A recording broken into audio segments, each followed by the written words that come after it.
Good afternoon. I think it's still afternoon, although it's getting dark. And welcome everybody to what is, I think, the most important event annually in the RTPI's calendar. And I say the most important event because it is one of those few occasions when we actually get to recognise and celebrate, actually, the hard work that our presidents put in every year, going out there and being, you know, very tireless and energetic ambassadors on behalf of the RTPI. My name's Mita Kaur. I'm the incoming chair of the Board of Trustees for the RTPI. I'm only up here for literally minutes, not even that, because the stars of the show are over there. So I'm going to very quickly extend the Institute's heartfelt thanks to Tim Crawshaw, who is our outgoing president, and to present him with the outgoing president's medal. If you'd like to come over and get it. It's in one piece. I didn't break it earlier.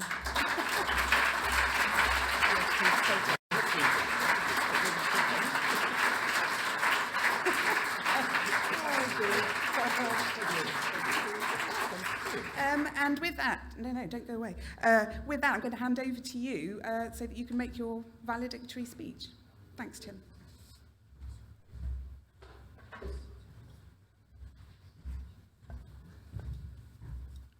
Thank you very much, Chair.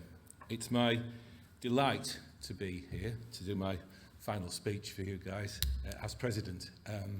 It's been the best of times, it's been the worst of times to take one quote and then mangle it.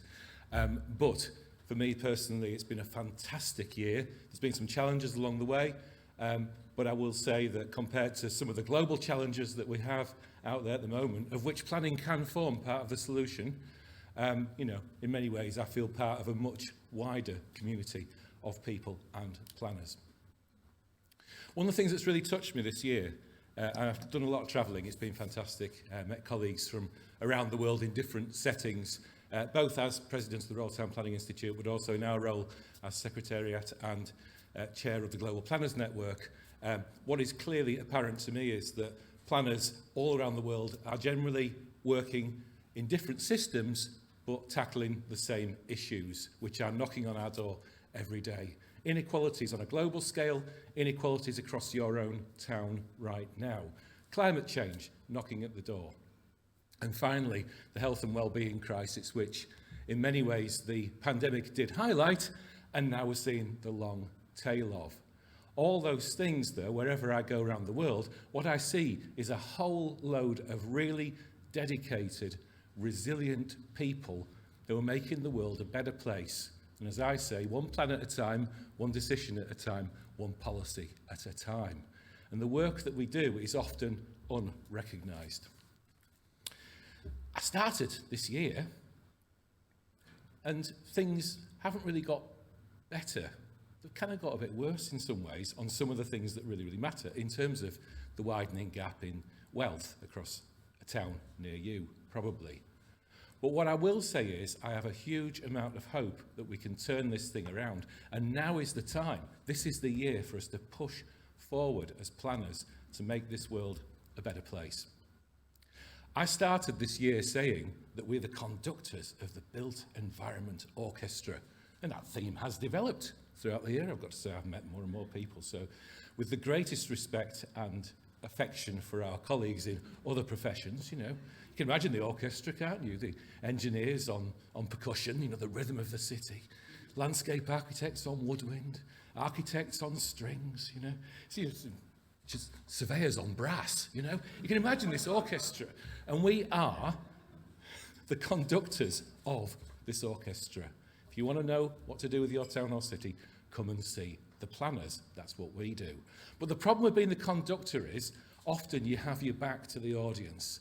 And I don't think often enough we are seen and we take a bow and we go, you know what, without us, this would be a total nightmare.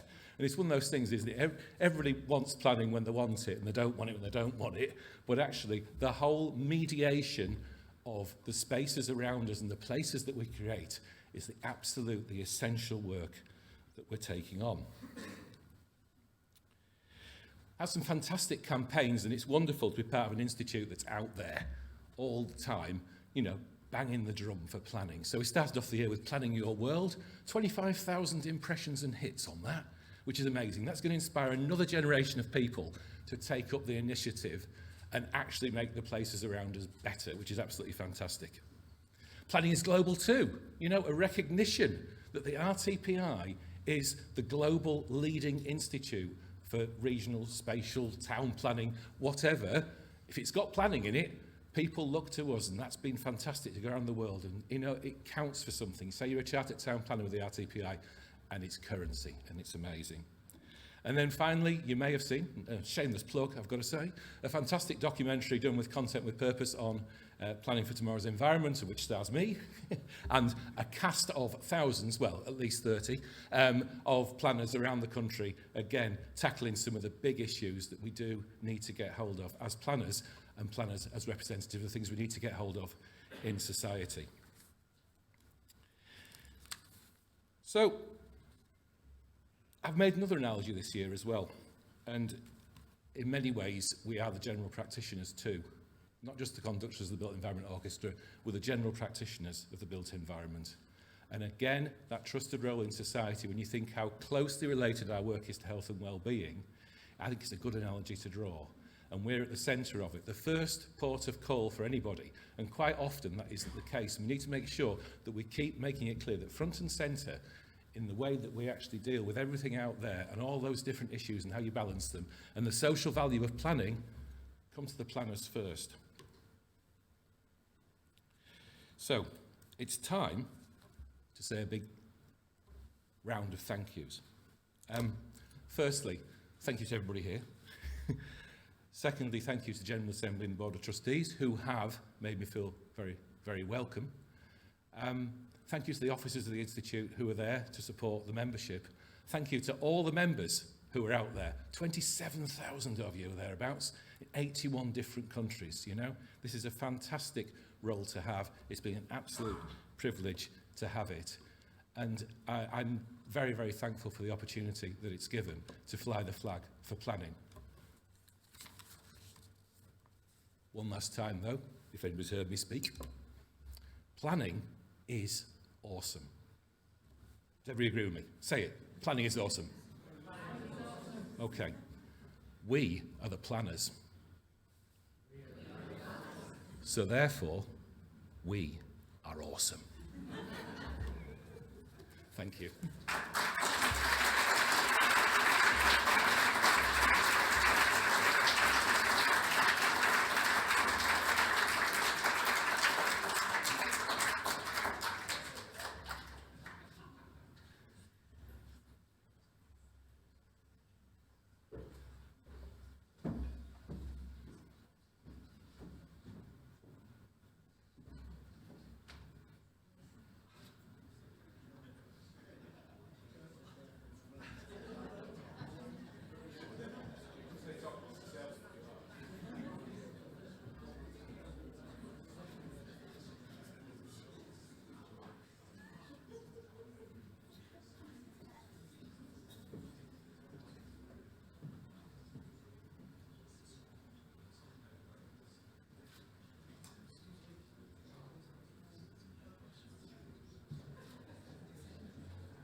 Tiny present to the outgoing president. And because Tim's signature is scarf, I think you'll find it might be a new scarf for you.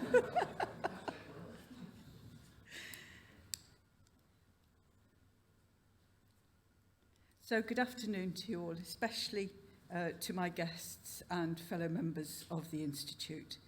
And thank you, Tim, for your wonderful valedictory speech. summing up what was a very successful year. For those of you joining us via our live stream from around the UK and globally, from the Commonwealth Association of Planners and many of our international sister institutes, may I also offer you a very warm welcome. In my long career, I have worked with many talented and dedicated planners to whom I give my thanks, not only for having the opportunity to work with and for you, but also to have some really great and fun times, and you know who you are. I have to thank two wonderful past presidents who have in turn encouraged and cajoled me into becoming active in the affairs of the Institute, Martin Willey and Vincent Goodstadt.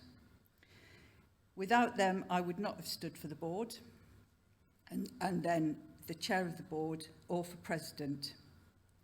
As chair of the board for the last 3.5 years, I also thank my fellow trustees and the dedicated and professional staff of the Institute for their overwhelming support. I wish the new chair, Mita Carr, every success for her next 3 years in the chair. Last but not least, I thank my family, especially my long-suffering husband, for their support. I stood for president because I have been lucky enough to work as a town planner for local government, then for a major house builder, and after 13 years returning to local government as head of planning for a large borough council, and I'm now working as an independent planning consultant, so have experience of planning on both sides of the fence, working in so many aspects of our system. I entered the profession to work for the common good, as did you all, and that is the same whichever sector we work in. We all work for the same common good. As planners, we want to create great places where people want to live, work and play, healthy places which nourish us and the world about us. This is our shared ambition. The President's inaugural speech will usually deal with the planning issue of the day, the climate emergency, health and well-being and so on, matters which go to the heart of our profession. This year, the critical matter of importance is you, us planners. We face many challenges and misunderstandings about what we do and how we do it. I want to talk about two of those today, namely the resourcing of the planning sector and the public understanding of our mission. I also want to set out what I hope to achieve during my presidential year.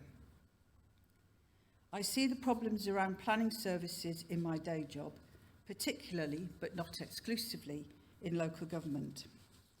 Anecdotally, we are all aware of the shortages and difficulties local government faces. The facts published by the RTPI last September are that local authority net expenditure on planning has fallen by 43% since 2009.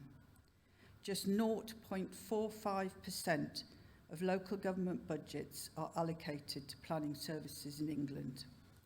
In Scotland, expenditure fell by 38%, and in Wales by 52% over the same period. Scotland has lost a quarter of planning department staff in that time. These are quite shocking statistics. Even more shocking, between 2018 and 2021, only 8% of job postings for town planning officers were for public sector roles. The stats bear out what we know and experience every day. The public sector is under-resourced and understaffed, resulting in underperformance and overstress. The neglect of planning services in the public sector has, of course, a knock-on effect on the private sector. Decisions are not being made in a timely manner, putting stress on planning consultants who cannot deliver for their clients. Putting stress on clients and developers as targets are not met, costs rise, houses are not being built, and reputations are being damaged as a result. We are all adversely affected, directly and indirectly, and so is the economy of our country. The situation is unacceptable and unsustainable. It is also no secret that at some point in our careers, we will almost certainly face intimidation, bullying and harassment from the public and by those who should know better, including councillors and community representatives. I have had in the past occasion to call the police and post security at the door of planning committee when things have got out of hand. But things have never been so bad as chairs being thrown in planning committee, as they were in a very well publicised incident earlier last year. I know of one planning officer posting a site notice very recently who was verbally assaulted in the street by a local resident. This resident also raised Cain in the pre-application public exhibition, threatening the applicant's consultant team. This type of intimidation abuse is anecdotally getting worse. We should also look at the role of social media, which has to take some of the responsibility and the blame for the decline in public standards in this country, and that needs to be called out. At the same time, planners and planning services are being told to deliver more and more with less and less. The cracks are showing, as the planning stats demonstrate. These cracks are not just within the service, but within us personally. We are all becoming aware of the importance of caring for our mental as well as our physical health. This is now becoming a matter of great concern, as recent posts on LinkedIn testify, and the findings of the big conversation in Wales published today on the RTPI website show. The website already has a mental health hub which signposts helpful information and organisations. The well-being of planners requires attention before it gets worse. That is why the RTPI is launching its legal and well-being helplines across the UK as the first step in responding to this situation. I am pleased to be able to announce that from today, RTPI members will have free access to the My Healthy Advantage app and online portal from Health Assured. This includes wellbeing resources such as webinars, videos, podcasts and guides on topics such as resilience at work, nutrition and stress management, as well as a 4-week self-help programme. The RTPI's free telephone legal helpline offers straightforward and friendly advice. Just visit the dedicated RTPI Plus webpage where you will find the details, including telephone numbers. In addition, there is some important work flowing from Pillar 1 of the corporate strategy, the value of membership, and that work is now reaching a conclusion. These work streams are vital in promoting the Institute and supporting our members through raising the profile of planning. Not only the contribution of planning to the environment and the economy, but also the value of being members of the RTPI. Only 75% of domestic planners are members. The remaining 25% are practising as planners but are not members of the Institute, and we need to persuade the remaining 25% of the benefits of chartership. A clear member value proposition is being developed. This will have relevant and comprehensive membership offering and provide the rationale for members to join and then renew their membership. They will know that the RTPI is there to support them in practical ways, from the welfare and legal helpline to relevant, easily accessible and reasonably priced CPD. There has never been a better time to be a member of the RTPI. So if you know someone practising as a planner who is not chartered, make them aware of the benefits of membership. However, all this does not address the systematic and underlying issues we face. The lack of resources and the shortage of qualified planners impacts on all aspects of our lives, as planning is one of the most important functions that governments, both national and local, have to improve the lives of their residents. As an institute, we are doing our bit to help address the acute shortage of planners. Our apprenticeship programme in England has seen the first apprentices reach full chartership in 2022, and there are now over 500 apprentices in the pipeline. I understand that Scotland is aiming to also introduce an apprentice scheme. This new route to chartership is proving to be very successful. Last year, we grew the number of licentiates working towards chartership by 8.5%. This is wonderful news for the future, but in the short term, we are lobbying the government to categorise town planners as a shortage occupation to qualify under the Skilled Workers Programme. Architects are qualify under the Skilled Programme, but planners do not.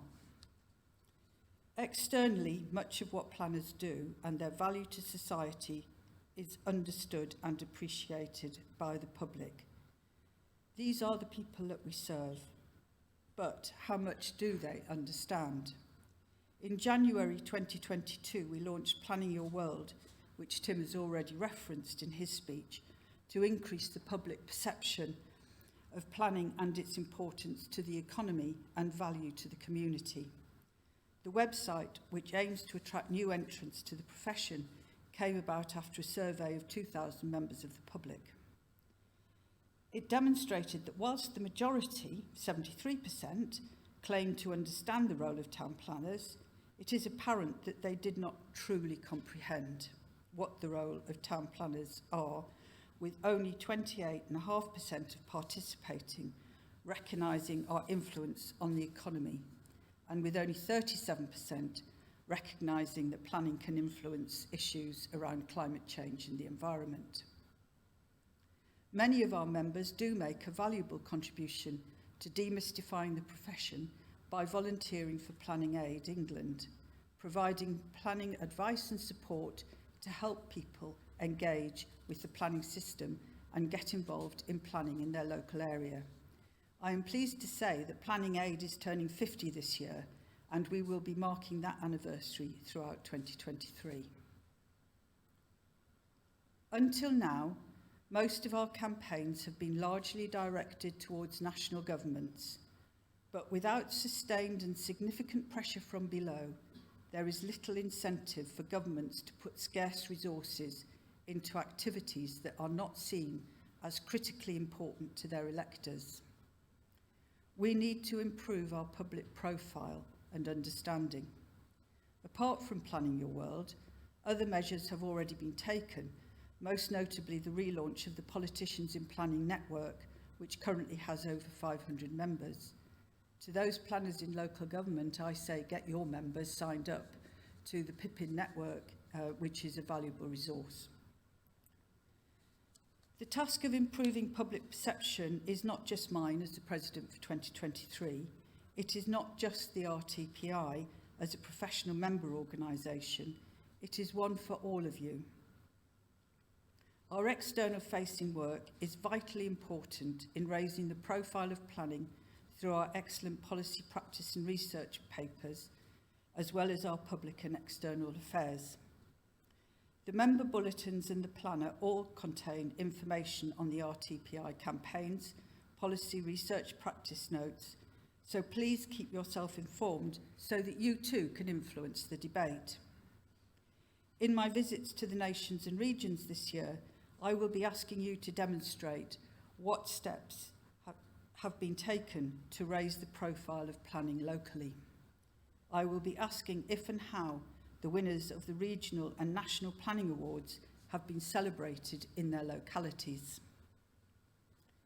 It is down to us to demonstrate the value of development. As we have seen, people don't understand the positive impacts that development can have on climate, society and the economy, let alone the positive benefits through planning agreements, for example, on their local areas. We need to make that case and help communities understand that planning decisions are not done to them, but with and for them. No one else will do this for us.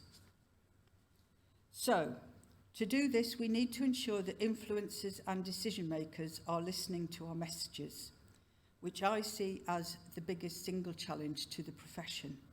How do we get them to listen? If we do not get them to listen, we will fail our communities. Speaking out to show how planning can be used as a positive tool for good, from the climate emergency through to planning reform, is essential. Through our public affairs activity, we are building and maintaining relationships in Westminster, the devolved nations in Ireland, with civil servants and local governments to get this message across, as well as to influence new legislation and policy and to caution against risks to the planning system. To be successful, we need to go to governments with solutions, and that cannot just be more money. It also needs to be smarter ways of working. As President, I intend to do my bit in this regard. Using existing RTPI research, I will be instigating, which I'm calling, for want of a better title, the Great Debate. Each meeting of the General Assembly will be invited to debate a current topic, not to discuss problems, we all know what the problems are, but to find positive solutions that can be put to decision makers, especially those in national governments. These discussions can be carried on at local level throughout the year. At the end of this, I intend to pull together, with the help of the research and comms teams, a report setting out positive solutions for planning in the 21st century. I have already received suggestions for topics. If anybody has anything that is burning issue for them, let me know. And I will be publishing an agenda shortly, setting out the 4 key topics for debate. I will also be inviting our sister organisations to participate in the discussions and join forces to influence the debate, speaking with one voice. 2023 is going to be an important year. Policy changes are not just occurring in England. Members in England may be asking if I'm going to address the latest proposed amendments to the NPPF and the consultation document on planning reform. This is not the time or the place. Our newly formed England Policy Committee will be considering the RTPI's response to the consultation following regional workshops to guide the response.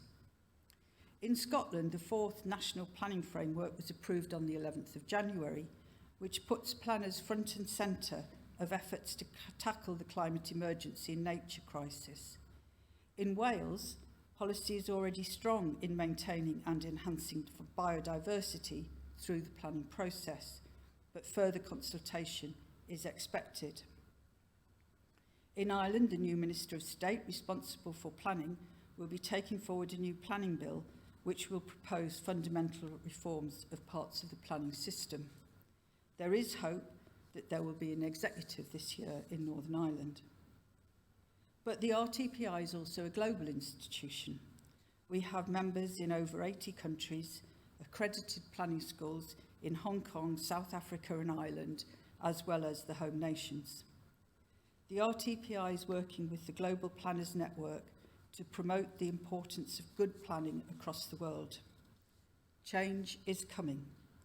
We can see this in the Middle East, where many of our members are working on exciting and sustainable projects, as well as developing policies and plans for promoting sustainable development, including alternatives to fossil fuels. We are looking to COP28 in the autumn, when we will be emphasising how important planning is at local, national and global level to achieve the UN's Sustainable Development Goals. In preparing this speech, I reminded myself of our vision and mission as set out in the corporate strategy, which I summarise: to promote healthy, socially inclusive, economically and environmentally sustainable places, working for the common good and well-being of current and future generations. These are noble aims and remind us that planning is the golden thread which pulls all of these together. Planning is powerful, but we need the tools to do the job, and it is up to us to go out and get them and make our voices heard. Thank you very much.